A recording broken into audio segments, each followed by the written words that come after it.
Welcome. My name is Karan Ross. I am the CHIP Outreach Coordinator for Independence Blue Cross. I am pleased to introduce the Family Food and Wellness Program through the Free Library of Philadelphia, generously sponsored by CHIP and brought to you by Keystone Health Plan East. You are in for a great experience. But before the event kicks off, I want to share some information about the CHIP program. CHIP stands for the Children's Health Insurance Program. Independence Blue Cross offers CHIP, and Independence Blue Cross is one of the carriers that offers the CHIP program in southeastern Pennsylvania through the Keystone Health Plan East HMO. Key points for you to know about Keystone's CHIP program are: no family makes too much money for CHIP. I repeat, no family makes too much money for the CHIP program.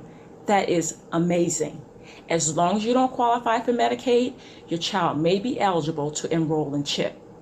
The Keystone Health Plan CHIP program is available for residents who reside in Bucks, Chester, Delaware, Montgomery, and Philadelphia counties. If you would like more information or you'd like to get in touch with me, please don't hesitate to email me at karan.ross@ibx.com or give me a call at 215-241-3176. Now, let's get ready to enjoy this great family food and wellness program.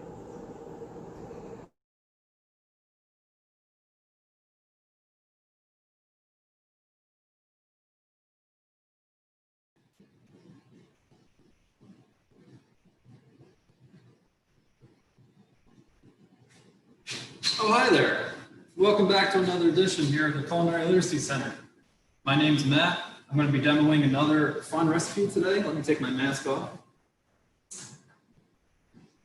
If you tuned in last time, we made a nice sweet pancake breakfast recipe. We're going to switch it up a little bit and go more on the savory route. So when we were making these recipes, we wanted to do both sweet and savory options. So we're going to demo that today. I want to thank Karan for welcoming us in. And as always, I'm here in the Free Library of Philadelphia in the Culinary Literacy Center. My name is Matt. I'm one of the educators in the CLC.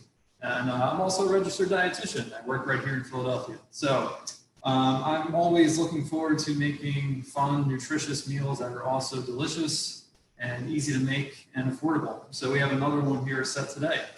And we're going to play on a little bit of a classic eggs and potatoes dish. Many of you, I'm sure this is a go-to, whether it be scrambled or omelet or hard-boiled eggs, and then some hash browns or some nice, just fresh diced sauteed potatoes. We're going to be doing that today, a little version of that with some extra veggies thrown in for some extra fiber and nutrients, and a little bit of nice, savory, sweet, spicy yogurt sauce that goes on top. And then we'll top off everything else with a nice hard-boiled egg. So as you can see, I've already started my egg over here, hard boiling. So what I'm going to do is actually just start by taking this out of the saucepan. And I have a nice little ice water bath that I'm going to drop my egg into. So when you're hard boiling eggs, the way I like to do it is start my water boiling. I go until that water is boiling, then throw my egg in. I don't throw my egg in, I gently lay my egg into the water. And then for hard-boiled eggs, I'm usually looking at about an 8-minute cook time, which is what this one went on for. And then I always have my ice bath nice and ready to go, because that's going to stop the cooking process and prevent that egg from getting overcooked. So the end result should be a nice yellow, kind of soft but not runny yolk center. Now you could do like a soft-boiled egg if you want. You would just reduce your cook time to about, say, 6 to 7 minutes. And then you have that kind of more creamy, like runny yolk consistency that can then blend in with your final dish, almost act like a dressing itself. So I know not everyone likes the runny yolk consistency, so if you want to do hard boiled, that's perfectly fine. That's what we're going to demo today. And I'm just going to let my egg kind of chill out in that ice water to cool down. And then when it comes time at the end, we'll just peel off the shell, cut it in half, and then lay it on top of our dish. All right. So our egg is done. I'm going to let that sit and cool. And now we're going to get started on the rest of our ingredients. So basically we're making like a potato hash using sweet potatoes with some pepper and onion to go along. And we're also going to throw in some nice fresh greens, give a little bit more color, a little bit more fiber, and kind of lighten up the dish too. So I have my ingredients here all set to go. I have an onion here, and I have some things pre-chopped already. I just left a little bit to kind of show you. A quick demo on how we're going to be slicing our veggies today.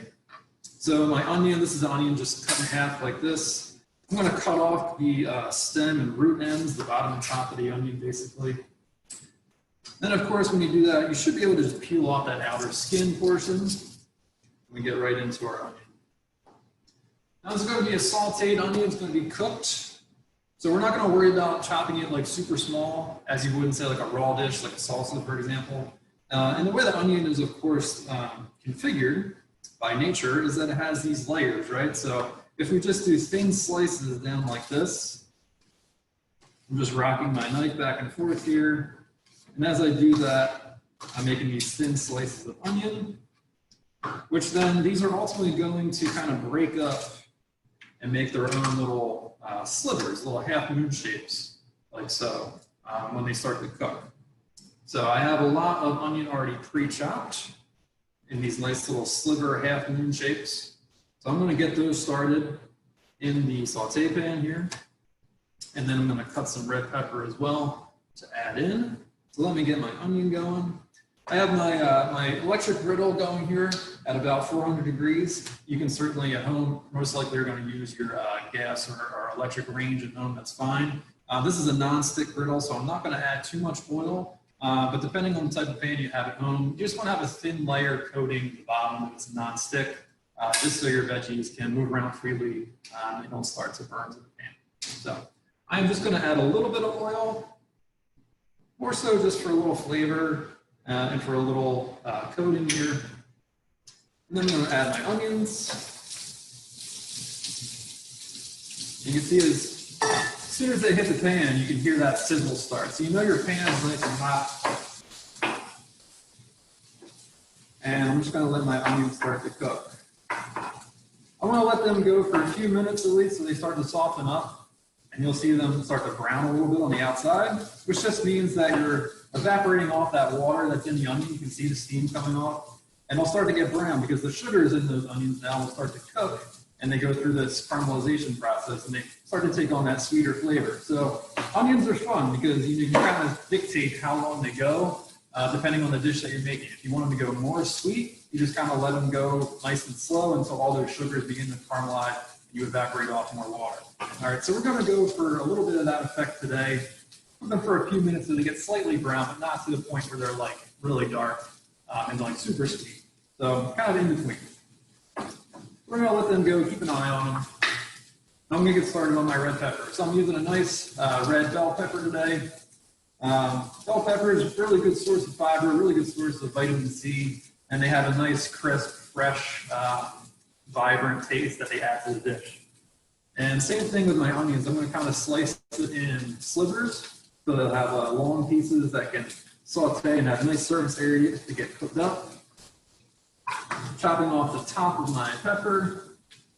And if you watch some other videos here sponsored by the CLC, I actually demoed how to cut a bell pepper along with a jalapeno pepper too.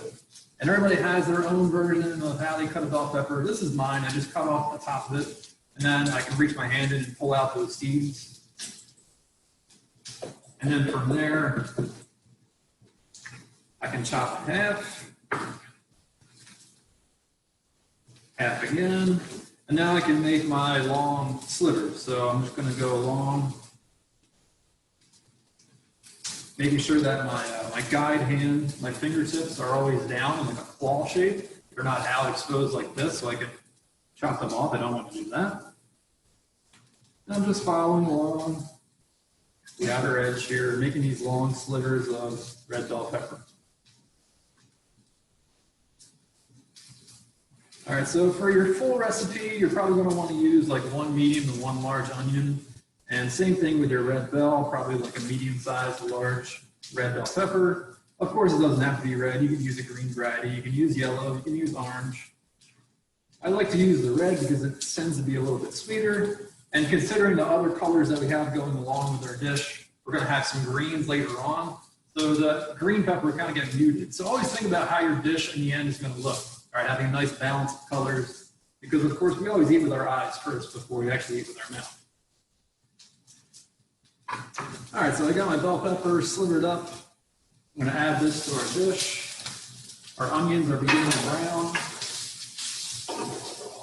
You can already start to smell them. I'm going to add a little bit of salt and pepper. You know, the nice thing about cooking at home, and I tell this to people all the time when they're struggling with, you know, knowing exactly what kind of ingredients or nutrients are in the foods that they get if they eat out a lot. Because when you eat from a restaurant or fast food, you don't know what's going in there. There's usually a ton of salt. It could be a ton of sugar, a ton of butter and fat, things like that. All those things that are really tasty, I know. But when you cook at home, the more often you cook at home, the more control you have about what you're putting in. So I'm just going to kind of give a slight, couple small pinches of salt here, not overloading it with salt. All right. And of course, everyone's palate's a little bit different. But salt is one of those nutrients you might be on the lookout for. Because salt, especially if you have like high blood pressure consistently, say it runs in your family, you might want to be watching out for the amount of salt that you're eating during the day. Because the more salt intake in the diet, it tends to raise the blood pressure a little bit more. So that's something to be on the lookout. But like I said, if you're cooking at home, you are the master. You're in control of what goes in that dish. So I'm just lightly salting this. And you'll notice me start to salt every layer that we put in too. So we get a nice, even, nice salting and bring out the flavors of each of these vegetables that we're putting in. So a little bit on peppers and onions, letting them go and saute some more. They're browning up. And then we're going to start prepping our next ingredient. We're using sweet potatoes today. So typically at breakfast time, you might just use regular potatoes to use for like hash browns with your eggs. Sweet potato is going to give a little bit extra flavor, a little bit extra sweetness. I like to use them too. They have a pretty color. And you know from that orange color, all your vegetables that have orange, yellow, red colors, they all are really good sources of the vegetable form or the plant form of vitamin A. All right, so this is beta carotene, which you've probably heard of that word before. Beta carotene is a precursor basically that your body can make into the final form of vitamin A that our bodies then can utilize. So anytime you see a nice, vibrant, orange-colored vegetable like a cantaloupe or like a sweet potato like we're using today, even the red bell pepper, it's going to have some beta carotene in there, which is a good source of vitamin A. So what I've done is just taken our sweet potato and given it a nice small to medium dice. The other thing about the potatoes too, you want to make sure that you wash the outside to get any exterior loose soil that might still be on the skin. And then you can decide whether or not you want to keep that skin on or take it off, right? You can use a peeler and just peel it off. If you want a little bit more extra fiber in the dish, which is always a plus, you can leave those skins on. All right, you might have to just go along the outside and take off any rough spots. You can use a paring knife like this and kind of just go along the edge if you see any brown spots on that potato and just take it off. And if you're indecisive on whether or not you want skins on or off, you can kind of go in between, just like I did. You can take off about half of it and just leave that little bit on the outside. That will give a nice extra fiber component to the dish. Because of course, with all your plants, most of the fiber is going to be contained on that outer exterior. It's that like a protective layer of the fruit. So I've left about half the skins on my potatoes here, and then small to medium dice them. So I'm going to add my sweet potatoes into my dish now that I see that my peppers and onions are mostly browned and softened, and I'm going to add my potatoes now. And like I said before, I'm going along each layer of ingredients that I put in. I'm salting, making sure I'm getting that evenly distributed. I'm going to add some black pepper as well. And now I'm going to let these potatoes go for a little while until they're tender and a little bit soft. Overall, probably looking at about 8 to 10 minutes cook time on these potatoes. Just like the onions and peppers too, the more they cook, the more of that browning colorization you get, especially on the sweet potatoes because they do have a lot of sugar in them. All right, so the more you cook the sugar out, the more they're going to caramelize, just like those onions would. So we'll get them nice and mixed up. Always get them evenly distributed amongst your griddle or your pan. All right, the more surface area that you can spread out in, the more even it's going to cook and the faster it's going to cook too. Versus if they're all piled together, you just don't have access for that heat to go in and cook those pieces of veggies that you're putting in there. All right. The potatoes are going with my onions and peppers. We're salted, we're peppered. We're going to let them go for a little bit. And while they're cooking, we can start on our next ingredient. So, like I said, this is a great dish. It combines a few different veggies, but you can really pick from a plethora of different vegetables at home. Whatever you're really into, it doesn't have to be exactly these things. You can use regular potatoes. You can use different kinds of peppers. You can use different kinds of greens. The greens that we're going to use today are, one of my favorites is the collard green. Collard greens have these nice, big, beautiful leaves. That's like the quintessential plant leaf when I think about it. So beautiful. I love it. But we're going to use these today. But you can certainly use kale. You can use Swiss chard. You can even use the tops of, say, like beets or turnips, or any kind of green that's going to give a little extra roughage, a little color, is going to be great for this dish. Okay. Whenever you're making a dish like this, just think about balance. All right. We're going to have a starchy component with our sweet potato. We're going to have some like aromatics, meaning you bring out a little bit more flavor with our onion or our bell pepper. And then you're going to have more of what we call like a non-starchy vegetable. And that's our greens, all right? Other non-starchy vegetables that you might think about would be things like broccoli, cauliflower, Brussels sprouts, asparagus, green beans. I mean, there's a whole slew of them, okay? So really just take your pick. Just think about that end balance. Have a little bit of starch, a little bit of non-starch, some aromatics. You could throw some garlic in here if we wanted to. Sky's the limit, all right? You are the master of your kitchen. You decide what you want to use it. I'm choosing to use collard greens, like I said. Collard greens, very easy to prep. They come with this nice fibrous center rib going down the middle there. That's where the bulk of the fiber is. I mean, there's a lot of fiber in the leaf too. It's just, if you were to crunch into this stem, it's really going to be crunchy and stringy. So what you can do is really kind of just tear the leaf away from that center stem. You see it comes off pretty easy. We're just going to do that on both sides. Now, I know what you're thinking at home. Well, what am I doing with this thing? If I just wasted it, can I eat this if I still want to? You can still eat it. I'm glad you brought that up. I'm glad you're being so resourceful and not wasting your food. Because we can eat this, but it is very high in fiber. It is very stringy. So what do? You don't make it have big chunks of it. You can just slice it real thin. And I know this can be a little tedious, and I'm not going to force you to do it at home.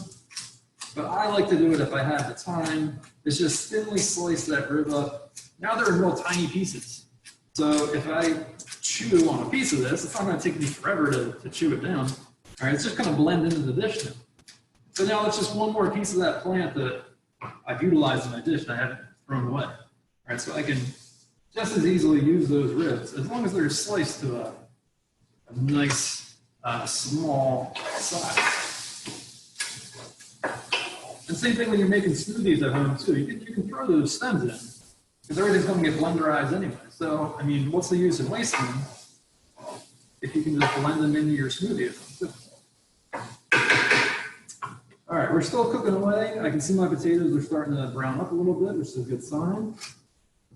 Now my greens, I have my leafy pieces right here. What I like to do, nice easy cut, just roll these things up.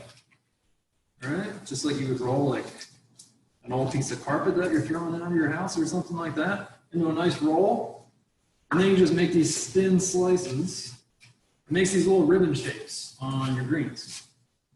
All right, nice thin ribbons that we can just throw in towards the end. Because these won't take too long to cook. You know, sometimes when you're making greens, you make like the traditional way. You know, we get them real nice and soft. You might cook them with like a big piece of ham or something, or bacon, or a lot of that salt factor. You know, not the healthiest way, but really delicious. But for these, you know, we're going to keep them a little bit more al dente. We're going to throw them in right in for a few minutes to cook down. So I have some greens cooked up, or greens prepped. My potatoes are almost done.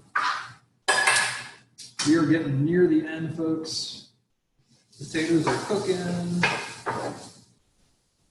I'm going to throw my greens in now that my potatoes have gone for a few minutes. Just throw them right on top. They'll start to wilt down because a lot of what those greens are just water. So you'll see the water start to evaporate off. I'm just going to mix them in, incorporate them. Like all of our other dishes, making sure that we salt each layer again. Just a little bit, just a couple little pinches. And then some more pepper. So this is looking really good. We got our starch component. We got our greens in there. And then just for a little extra zing, a little extra topper, we're going to make a little dressing for this. All right? A little sweet, a little spice. Last time when we cooked our pancakes, we used a yogurt sauce with some maple syrup and some orange juice. I really like to use yogurt, especially Greek yogurt at non-fat kind, because it really has a good amount of protein in it. And this dish is really good. All the dishes that we're featuring here are good protein, good fiber. We have our egg for a source of protein and also our yogurt. So we're really getting a good amount of protein. So I am using some Greek yogurt, about a cup. And then to that, I'm going to add a couple tablespoons of hot sauce. You can use your favorite kind of hot sauce as you would at home. You don't have to use hot sauce either. And if you're not somebody who likes spicy things, just leave it out, all right? But I like spicy things. I like the combo of the sweet and spicy. So I'm going to add in some hot sauce here. And then for my sweet component, I'm going to add a little bit of honey. Now, of course, you don't have to use honey either. You could use another kind of liquid sweetener, say like agave. All right, especially if you're adhering to like a vegan diet, then agave is a nice option here. You can even whip up like a simple syrup, which is just like water and sugar basically. But we're just adding in a little bit to give that kind of essence of sweetness. Right? We're not overkilling, just like we did with the pancakes when we added our maple syrup. It's more just to kind of give that hint of that maple flavor and not go overboard with those simple sugars, right? All right, so we have some sweetness, we have some spiciness, we have some creaminess from the yogurt. One last thing we're going to do is add a little bit of acid, a little bit of brightness. We're going to add some lime here. We're going to use both the zest of the lime and the juice of the lime. So the zest, of course, is the outer skin of the lime here. I have a little handheld grater or zester, and I'm just taking off that green outer layer on the lime. You don't want to go down too far because if you get to that white part and keep going, that's going to be more bitter and it's not going to have that lime flavor. It's going to be off-putting. So really just taking off that outer layer of the lime. It has a nice, like compact, concentrated citrus flavor, that zest. It's nice. So we have some zest. I'm also going to add some juice. All right, about a tablespoon or two. It's really going to add a nice little bright acidity to our dish and kind of liven it up. All right, so we have some lime juice in there. Again, balance. Always thinking, how can I balance this dish out? I have a sweet component, I have a spicy, I have an acidic, I have a creamy, all of them together, all right? There's a nice little yogurt, sweet and spicy dressing to go on top. We're almost home. Our greens are wilting down. Potatoes are there. Don't want to forget about our egg. Our egg's been in the water bath. Chilling out, literally. All right, so hopefully our shell will peel off. So this is a hard-boiled egg. Cook it for about 8 minutes. I am just going to lightly tap this guy on the counter all the way around. Little taps, little taps. Little taps everywhere until most of that shell starts to get broken up. And hopefully this guy will peel off nice and easy and cooperate with me. You just want to go around lightly, all right? Don't go like sticking your hands right in because you don't want to crack the actual egg. You just want to be taking off that outer shell portion. This guy's cooperating pretty good. Good job, little egg. All right, we almost have all the shell off this guy. I'm just going to give it a quick rinse off.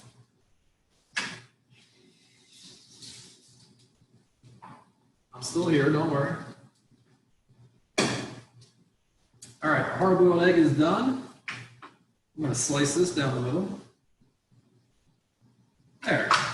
You can see, if you can see that at home, it's a nice, like, creamy inner yellow texture, not too hard, but absolutely not runny either. So if you want to do the soft boiled, like I said, you just do a less of a cooking time, more along the lines of like 5 or 6, 7 minutes, I would say.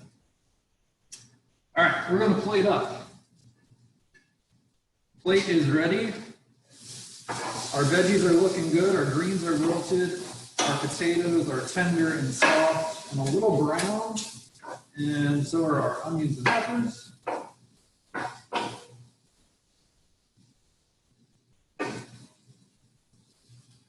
So when you're plating, just make sure you get a little bit of each of your components there.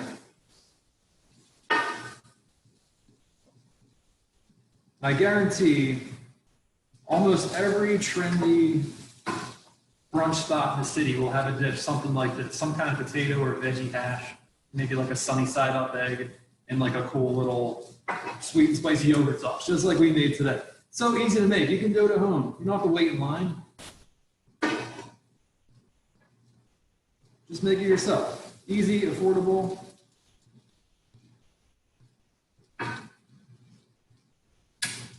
There's our final dish.